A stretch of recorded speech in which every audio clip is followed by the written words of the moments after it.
ಅದೆಲ್ಲ ನಿನಗೆ ಯಾಕೆ? ಅದು ನನ್ನ ಇಷ್ಟ.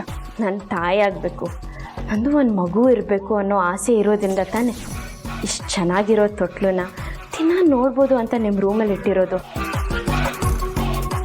ಆದರೆ ನೀವು ತಾಯಿ ಆದರೆ ಚಿರು ಅವ್ರಿಗೆ ಅನ್ಯಾಯ ಮಾಡ್ದಂಗೆ ಆಗುತ್ತೆ ಅನ್ನೋದು ನಿಮ್ಮ ತಲೆಯಲ್ಲಿದೆ.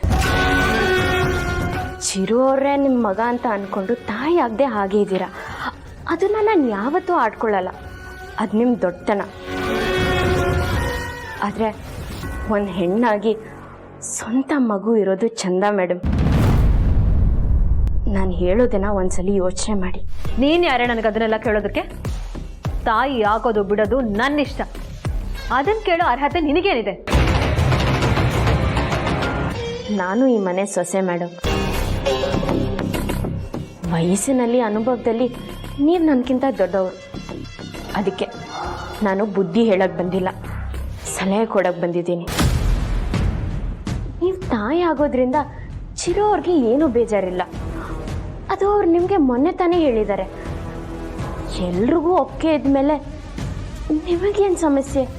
ನನ್ನ ಬಗ್ಗೆ ತಲೆ ಕೆಡಿಸ್ಕೊಳ್ಳೋದನ್ನ ಬಿಟ್ಟು ಮೊದಲು ನೀನು ನಿನ್ನ ಜೀವನನ ಸರಿ ಮಾಡ್ಕೊ. ನನಗೇನಾಗಿದೆ ಮೇಡಮ್? ನನ್ನ ಗಂಡಿನ ಜೊತೆ ಆರಾಮಾಗಿದ್ದೀನಿ. ಆದರೆ ಚಿರು ನಿನ್ನ ಜೊತೆ ಆರಾಮಾಗಿದ್ದಾನಾ? ಹ್ಞೂ, ಆರಾಮಾಗೇ ಇದ್ದಾರೆ.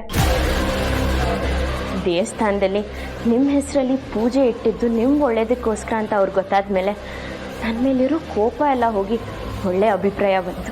ಅದಕ್ಕೆ ತಲೆ ನೆಟ್ಟಿಗೆ ನಿಲ್ಲದೆ ನನ್ನ ಹತ್ರ ಬಂದು ಬುದ್ಧಿ ಹೇಳ್ತಾ ಇದೆಯಾ?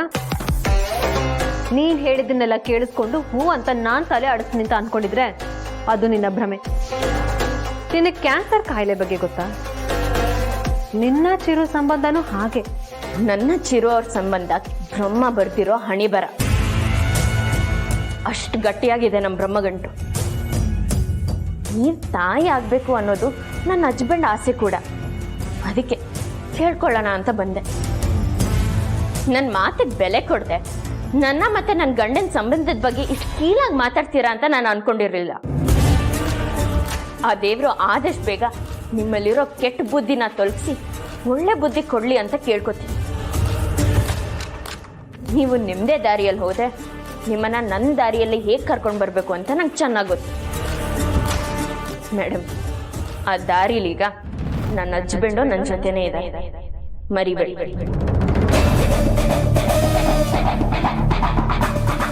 ನಿನ್ನ ಚಿರುನ ಹೇಗೆ ದೂರ ಮಾಡಬೇಕು ಅಂತ ನನಗೆ ಗೊತ್ತಿದೆ. ಆಗ ನೀನೇ ಬಂದು ನನ್ನ ಕಾಲು ಹಿಡ್ಕೊಂಡು ಕ್ಷಮೆ ಕೇಳ್ತೀಯ. ಆಗ ನಾನು ಕರ್ಗೋಗ್ತೀನಿ ಅಂದ್ಕೊಂಡಿದ್ಯಾ? ಸುಡೋ ಬೆಂಕಿ ಥರ ನಿನ್ನನ್ನು ಇಂಚಿಂಚು ಸುಟ್ಟಾಕ್ಬಿಡ್ತೀನಿ.